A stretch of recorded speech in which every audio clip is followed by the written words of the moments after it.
Calvin Abueva napaaway sa tune-up game mga idol. Gigil si The Beast, lakas pangasar matapos masupalpal si Tyler Tio. Pisikalan ang naging laban ng Northport, Batangpier at Phoenix Fuel Master. Bago yan mga idol, daanan muna natin ang pangalawang tune-up game ng Magnolia Hotshots laban sa NLEX Road Warriors. Ayon sa report, panalo ang NLEX sa isang dikit na laban kung saan isa lang ang labang dahil sa game-winning shot ni JB Bahio. 78-77, walang inilabas na clip ng laban mga idol, pero unang panalo yan ng NLEX sa kanilang preparation game matapos ang tatlong sunod-sunod na talo. Nanguna sa NLEX Road Warriors ang 14 points ni Brandon Ramirez at 10 points ni Robert Bolick, habang sa Magnolia leading scorer ang 12 points ni Save Lucero at 11 points nila Javi Gomez Deliano at Ian Sanggalang. Nga pala di pa kasama ng Hotshots kanilang first round rookie na si Yukin Andrada. Tinatapos pa daw nito ang NCAA season, samantala nakapirma na ng kontrata ng 1-year deal kanilang 30th pick rookie na si Gab Gomez. Mapunta na tayo sa naging laban ng Northport at Phoenix. Tabla ang naging resulta mga idol ayon sa report ng Spin.ph. Comeback ang ginawa ng Batangpier. Lamang 19 puntos ang Fuel Master after ng 3 quarters, pero nahabol nga ito ng Northport at nagtapos ang laban sa score na 98 all. Dahil tune-up game nga lang ito, walang overtime. Nanguna sa paghabol ng Northport Batangpier sina Joshua Monzon, Cade Flores, Jeric Balanza at Calvin Abueva. Gigil si The Beast, inatake lang ang ilalim ng Phoenix, nanghihingi pa ng foul sa referee. Lakas pa mga asar mga idol matapos masupalpal si Tyler Tio.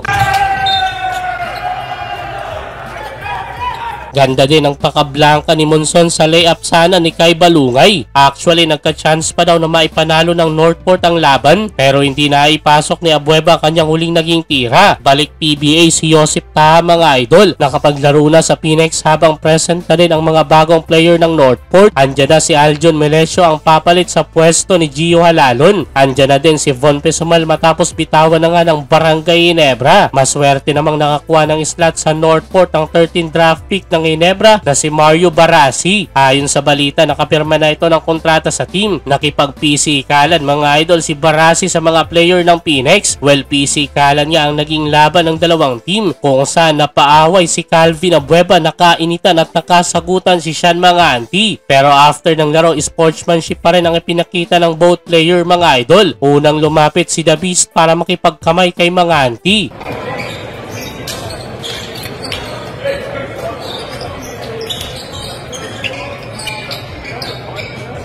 Coaching comeback naman si Coach Janidel Cardel. Siya na nga po ang susunod na magiging head coach ng Northport of Pure Blends franchise.